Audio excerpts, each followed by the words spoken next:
Assalamualaikum warahmatullahi wabarakatuh. Allahu Akbar, Allahu Akbar, Allahu Akbar, Allahu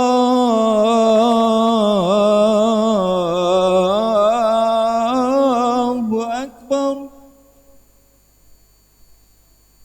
Asyhadu an la ilaha illallah.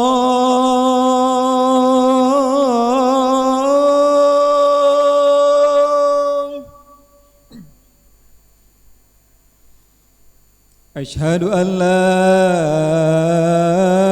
ilaha illallah.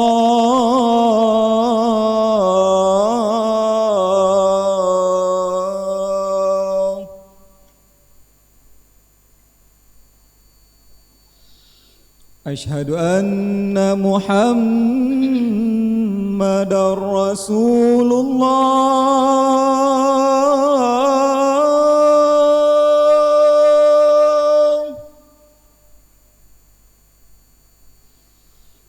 Asyhadu anna Muhammadar Rasulullah.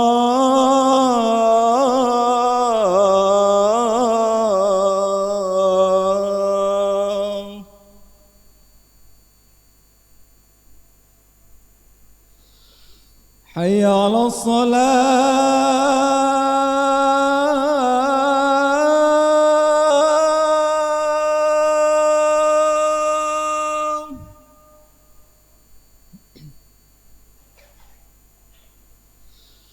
Hayya 'alas salah.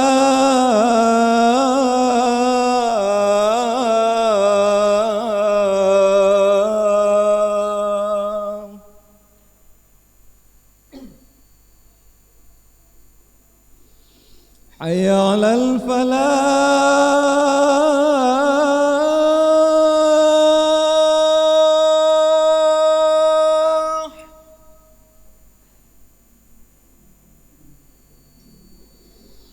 Hayya 'alal falah.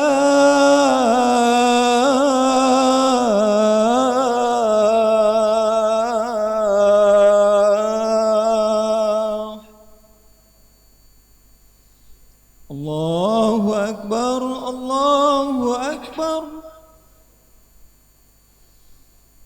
La ilaha illallah.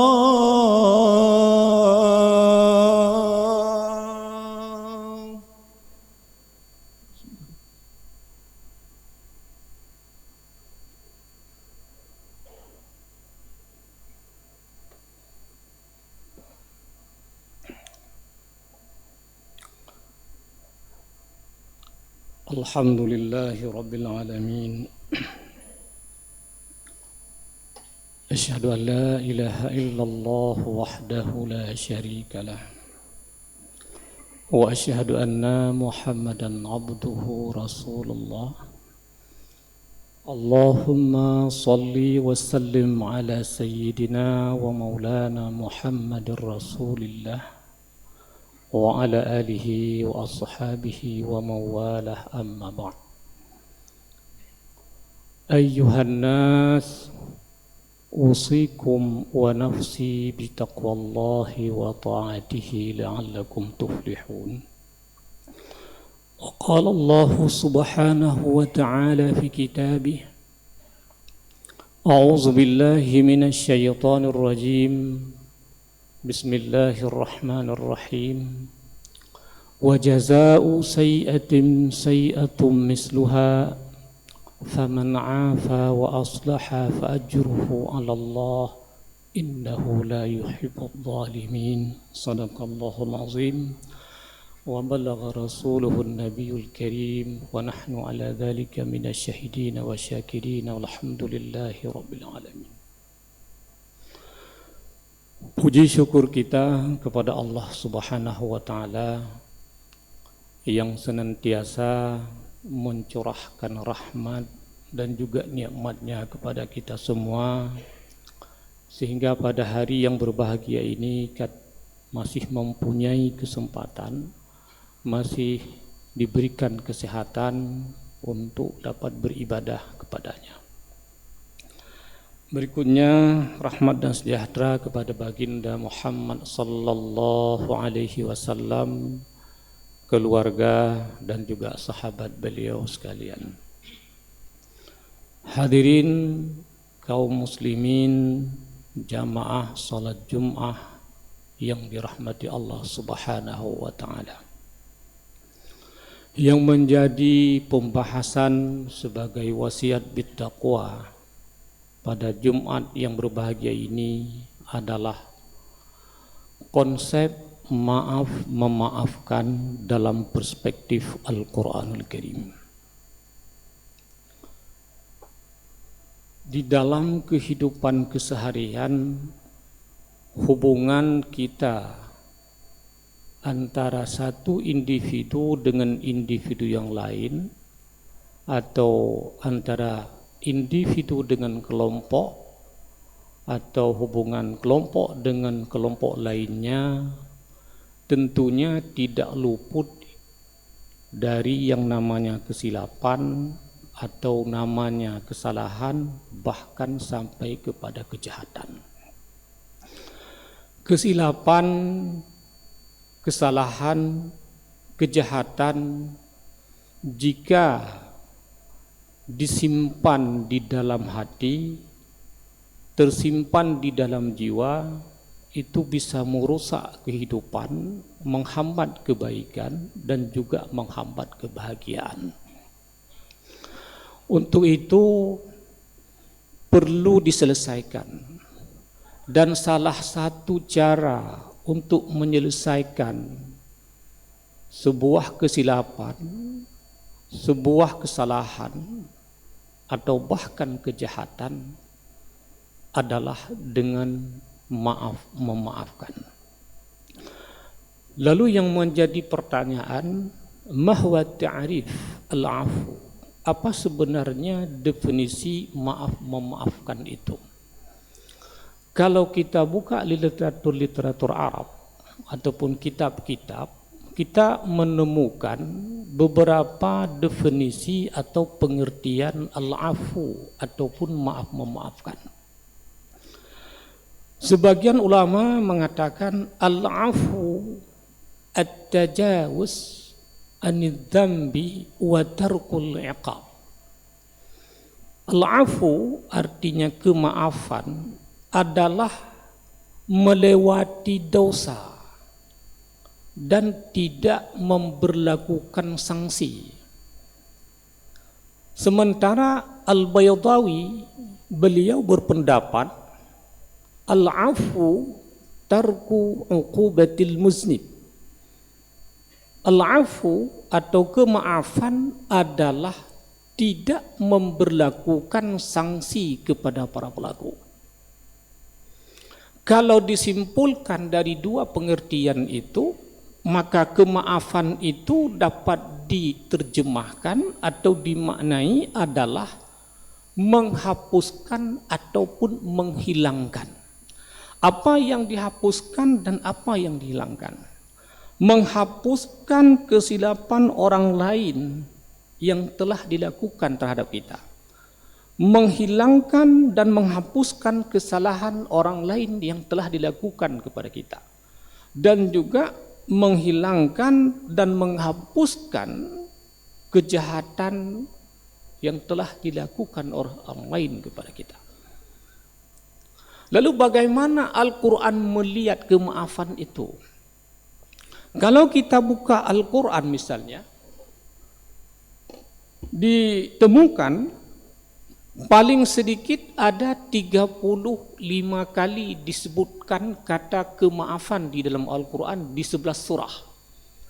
Ada yang disebut dengan kata dasar al-'afwu, ada yang disebut dengan kata kerja, ada yang berbentuk pasif, ada yang berbentuk aktif. Artinya dengan banyaknya sebutan kata al-'afwu atau kemaafan di dalam Al-Quran menunjukkan Islam sangat memprioritaskan, sangat menganjurkan kepada umat Islam itu untuk memberi maaf kepada orang lain. Bahkan yang paling baik dan terbaik ialah memberi maaf kepada orang sebelum orang lain datang meminta maaf. Dalam menyelesaikan kesilapan, kesalahan ataupun kejahatan, yang kadang-kadang kejahatan bisa sampai pada jatuhnya korban, Al-Quran memberikan solusi. Allah menyatakan wa jazaa'u sayyi'atin sayyi'atum misluha faman 'afa wa aslaha fa ajruhu 'ala Allah innahu la yuhibbudz zalimin. Kalau diterjemahkan secara sederhana, kejahatan balasannya adalah kejahatan yang semisal. Namun faman 'afa, barang siapa yang memberikan maaf, wa aslaha, lalu memperbaikinya, maka Allah memberikan pahala kepadanya. Innahu la yuhibbudz zalimin, dan Allah sesungguhnya tidak menyukai orang-orang yang berbuat zalim. Oleh para ulama dalam menafsirkan ayat itu ada 3 hal yang dapat menghapuskan atau menghilangkan kesilapan, kesalahan, bahkan kejahatan. Yang pertama, konsep al-adlu, konsep adil, atau di situ konsep keseimbangan, yaitu wa jazaa'u sayyi'atin sayyi'atum misluha. Kejahatan yang dilakukan oleh seseorang harus dibalas dengan kejahatan yang semisal. La ziyadata wal nuqsan. Tidak boleh lebih dan tidak boleh berkurang. Kalaulah seseorang mengambil barang seseorang, milik orang lain, kalau yang diambil umpamanya emas, yang dicuri umpamanya emas 10 gram, maka ketika diganti tidak boleh ditambah dan dikurang. Orang mencuri emas kita 10 gram, kita minta balik juga 10 gram. Tidak boleh bertambah dan tidak boleh berkurang. Dan itu adalah konsep untuk menyelesaikan kesilapan, menyelesaikan kesalahan dan kejahatan itu. Itu satu. Juga ulama dalam menafsirkan ayat itu menemukan konsep yang kedua, yaitu konsep al-fadlu dari ayat itu. Apa konsep al-fadlu? Konsep anugerah, konsep pemberian. Faman 'afa wa aslaha. Orang telah mencuri harta kita, tetapi kita tidak meminta untuk diganti. Hanya kita afa, kita beri maaf kepadanya dan kita perbaiki. Makna wa aslaha, kita perbaiki, tidak menaruh dendam kepada orang yang melakukan kejahatan itu. Tidak ada kebencian kepada orang yang melakukan itu. Kenapa? Karena kita sudah memaafkan. Karena kita sudah menghapuskan dan sudah menghilangkan. Dan itu adalah konsep terbaik di dalam Al-Quran dalam menghapuskan sebuah kesilapan, kesalahan ataupun kejahatan. Yang kedua, konsep yang ketiga dari ayat itu adalah ad-dhulmu. Tadi ayatnya innahu la yuhibbudz zalimin. Allah tidak menyukai orang zalim. Artinya kalau orang mencuri harta kita emas misalnya 10 gram, lalu untuk kita balas, untuk kita maafkan, kita persyarat dia harus membayar emas itu 12 gram. Maka lebih itu disebut sebuah kezaliman. Dan dalam Islam diajarkan kezaliman tidak boleh dihilangkan dengan kezaliman. Kezaliman tidak boleh dihapuskan dengan kezaliman. Kalau bahasa yang kerennya, kejahatan tidak selamanya harus dihilangkan dengan kejahatan. Jadi dari ayat itu ada 3 konsep untuk menghapuskan sebuah kesilapan, kesalahan dan juga kejahatan. Yang pertama dengan konsep al-adlu, yaitu keadilan seimbang. Yang kedua dengan konsep al-fadlu, memberi maaf kepada orang lain, anugerah. dan yang ketiga dengan konsep al-zulmu, dan itu dilarang oleh agama. Kita menemukan di dalam ayat yang lain ada syaratnya lagi. Wa an ta'fu wa tasfahu wa taghfaru fa innallaha ghafurur rahim. Kalau orang telah melakukan sebuah kesilapan, sebuah kesalahan, sebuah kejahatan, wa an ta'fu, berikanlah maaf. Setelah kita beri maaf, ada syaratnya, wa an tasfahu. Apa makna tasfahu? Kalau kita buka kitab-kitab itu, kita temukan definisi as-safah. Artinya izalatul asri minadz dzambi, yani nafs. Menghilangkan atau menghapuskan kesan kesalahan, kesan kesilapan, kesan kejahatan, bahkan kesan maksiat di dalam jiwa. Kita tidak menyimpannya dalam jiwa kita. Al-Baydawi menjelaskan, as-safhu adalah tarku laumihi. Kita tidak mencela orang itu. Kita tidak membenci orang itu. Itu as-safah. Artinya setelah kita memaafkan orang, kita perlu watasfahu. Makna watasfahu, berbesar hati, berlapang dada kepada orang. Dan setelah watasfahu, wataghfaru, artinya berikanlah maaf kepada orang itu. Fa innallaha ghafurur rahim. Nah, mampukah kita melakukan itu? Dalam sebuah hadis Rasulullah menyatakan, man u'tiya fasyakara, orang yang mendapat nikmat bersyukur. Wa man ibtuliya fasabara, orang mendapatkan bala, musibah, fasabara, ia harus bersabar. Wa man zalama fastaghfara, orang yang berbuat zalim kepada orang, baik zalim melalui perkataan ataupun zalim melalui perbuatan, fastaghfara, minta maaf pada orang. Wa man dzulima faghfara, orang yang terzalimi berikan maaf. Yang terbaik adalah berikan maaf kepada orang sebelum orang datang minta maaf. Memang tidak semudah teori. Kita cukup banyak. Ini kenapa kita sampaikan? Kita di penghujung Ramadan sedang mengejar, sedang mengharapkan mendapat Lailatul Qadar. Sebenarnya untuk mendapatkan Lailatul Qadar itu tidak cukup dengan hanya ibadah di malamnya, tadarus di malamnya, sedekah di siangnya, tidak cukup itu. Tetapi bisa menghambat Lailatul Qadar kadang-kadang dengan sebab kita menyimpan kesalahan dan kesilapan orang lain. Artinya kita tidak memaafkan orang lain menyebabkan kita terhalang untuk mendapatkan Lailatul Qadar. Bisa jadi juga dengan mendapatkan Lailatul Qadar kita bisa memaafkan kesilapan orang, kita bisa memaafkan kesalahan orang, kita bisa memaafkan kejahatan orang. Tetapi tidak mungkin Lailatul Qadar yang besar itu bisa didapati kalau hati orang yang ingin mendapatkan itu masih menyimpan dosa orang di hatinya, masih menyimpan kesilapan orang, kesalahan orang dan kejahatan orang. Makanya Ali bin Abi Thalib radhiyallahu anhu mengatakan, sebelum Anda tidur, lepaskanlah semua dosa orang. Sebelum Anda tutup mata, lepaskan, maafkan semua dosa orang. Siapa tahu itu tidurmu yang terakhir, dosa orang tidak sempat kamu maafkan. Itu konsep dalam Al-Quran. Memberi maaf orang itu, kalau datangnya dari hati, itu pasti akan masuk ke hati orang. Tidak lama lagi kita hari raya, kita bersilaturahmi, kita ketemu dengan orang. Itu kesempatan kita untuk meminta maaf pada orang itu. Lalu bagaimana meminta maaf itu agar termaafkan? Al-kalimatu idza kharajat minal qalbi waqa'at fil qalbi. Kalimat kalau keluar dari hati seseorang akan masuk ke hati orang.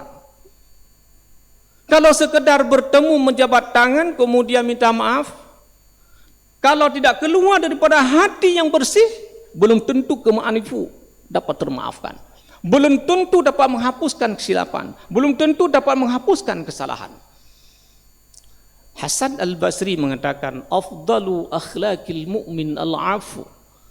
Akhlak mukmin yang paling baik atau mukmin yang paling berakhlak adalah memaafkan orang lain. Dan memaafkan orang lain bukanlah perkara yang mudah. Tetapi apabila kita menyimpan dosa orang, kesalahan orang di dalam diri kita, akan merusak kehidupan, akan merusak kebaikan, dan akan menghambat kebahagiaan di dalam hidup. Dengan demikian, kita akhiri dengan hadis Rasulullah. Kata Rasulullah, irhamu, kasih sayanglah kepada orang lain. Turhamu, Anda akan dikasih sayang oleh orang lain. Ighfiru, maafkanlah orang lain. Tughfaru lakum, orang lain akan memaafkanmu. Tetapi meminta maaf itu sesama manusia. Tidak seperti pada hari raya sering kita dengar dalam masyarakat Aceh, begitu ketemu saudaranya, temannya, dia ucapkan, "Numpun ampun dosa lung." Hak mengampuni itu bukan hak manusia. Mengampuni itu hak Allah. Memaafkan itu pada manusia. Jadi yang benarnya adalah ketika ketemu orang minta maaf, dan yang mengampuni itu Allah. Semoga kita tidak menyimpan kesilapan, kesalahan, kejahatan orang lain yang telah melakukan kepada kita. Kita lepaskanlah, kita maafkanlah kesalahan dan kesilapan, kejahatan orang lain. Tapi bukan berarti melupakan. Tidak. Semoga apabila hati sudah lepas dari kesalahan, kesilapan dan kejahatan orang, dosa orang, mudah-mudahan untuk mendapatkan Lailatul Qadar, untuk hidup bahagia setelahnya, insyaallah akan tercapai. Semoga bermanfaat. Barakallahu li wa lakum fil Qur'anil azim wa nafa'ani wa iyyakum bima fihi minal ayati wa zikril hakim wa taqabbala minni wa minkum tilawatahu innahu huwas samiul alim.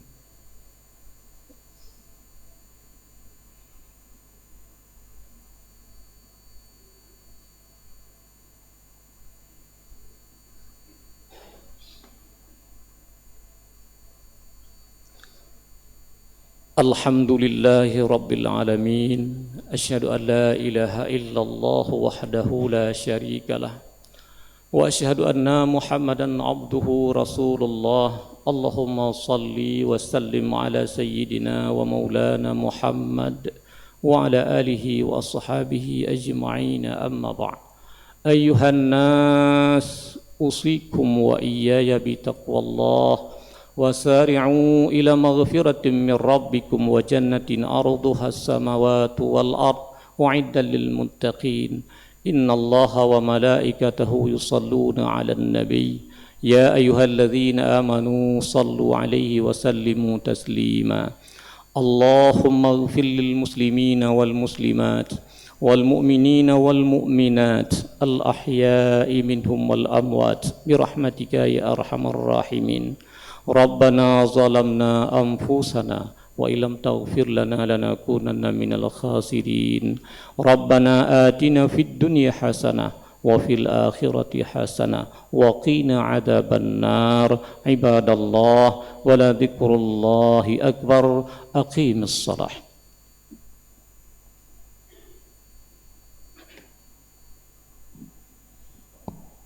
الله أكبر الله أكبر أشهد أن لا إله إلا الله أشهد أن محمد رسول الله حي على الصلاة حي على الفلاح قد قامت الصلاة قد قامت الصلاة الله أكبر الله أكبر لا إله إلا الله.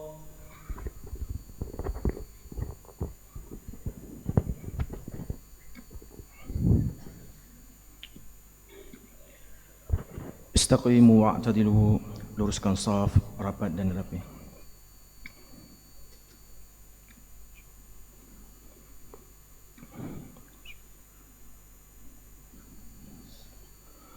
Allahu Akbar.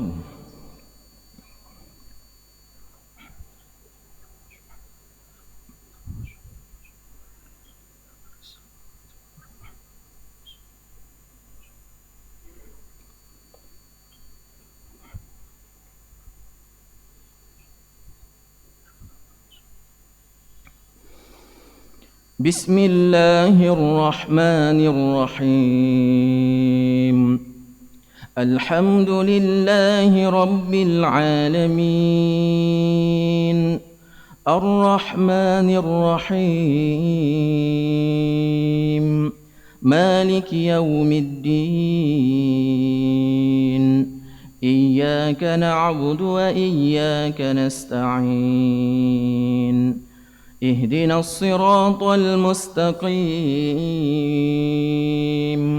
صراط الذين أنعمت عليهم غير المغضوب عليهم ولا الضالين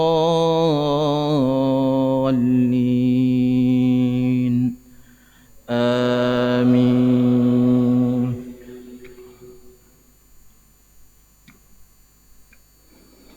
بسم الله الرحمن الرحيم ألف لام ميم صاد كتاب أنزل إليك فلا يكن في صدرك حرج منه لتنذر به وذكرى للمؤمنين اتبعوا ما أنزل إليكم من ربكم ولا تتبعوا من دونه أولياء قليلا ما تذكرون وكم من قرية أهلكناها فجاءها بأسنا بياتا أو هم قائلون فما كاد دعواهم إذ جاءهم بأسنا إلا أن قالوا إنا كنا ظالمين فلنسألن الذين أرسل إليهم ولنسألن المرسلين فلنقصن عليهم بعلم وما كنا غائبين والوزن يومئذ الحق فمن ثقلت موازينه فأولئك هم المفلحون ومن خفت موازينه فأولئك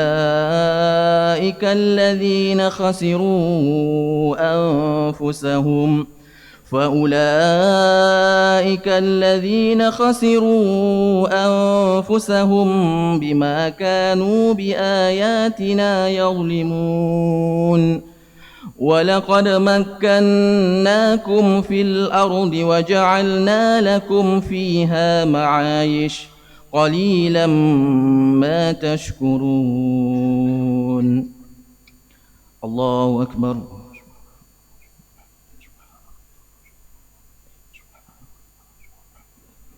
سمع الله لمن حمده. الله أكبر.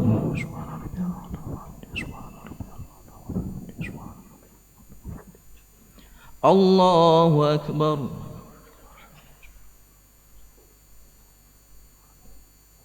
الله أكبر.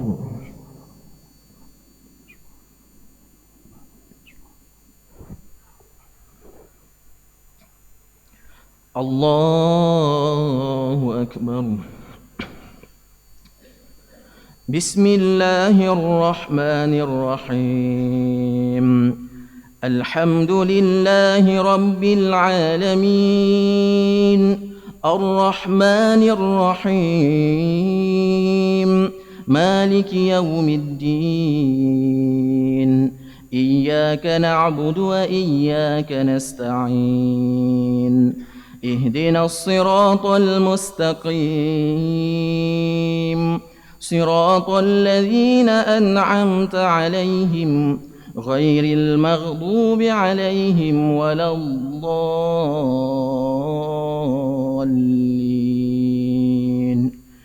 آمين.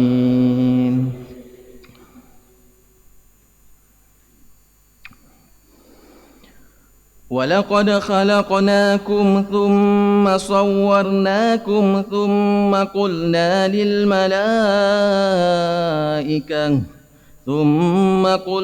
للملائكة اسجدوا لآدم فسجدوا إلا إبليس لم يكن من الساجدين قال ما منعك ألا تسجد إذ أمرتك قال إني خير منه خلقتني من نار وخلقته من طين قال فاهبط منها فما يكون لك أن تتكبر فيها فاخرج إنك من الصاغرين قال أنظرني إلى يوم يبعثون قال إنك من المنظرين قال فبما أغويتني لأقعدن لهم صراطك المستقيم ثم لآتينهم من بين أيديهم ومن خلفهم وعن أيمانهم وعن شمائلهم ولا تجد أكثرهم شاكرين قال اخرج منها مذءوما مدحورا لمن اتبعك منهم لأملأن جهنم منكم أجمعين. الله أكبر.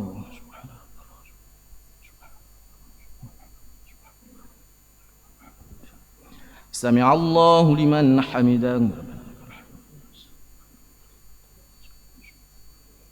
الله أكبر.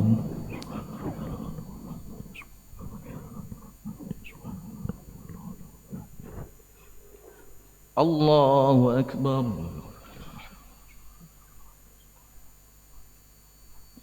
الله أكبر.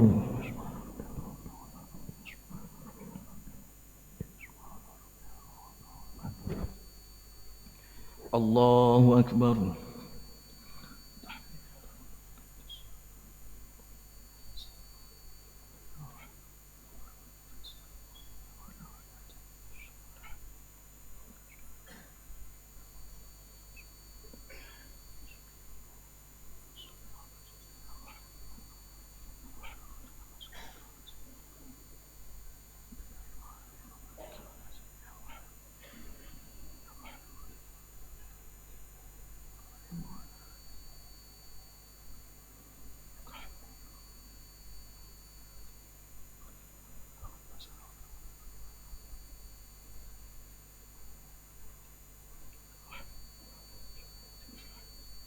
السلام عليكم ورحمة الله. السلام عليكم ورحمة الله.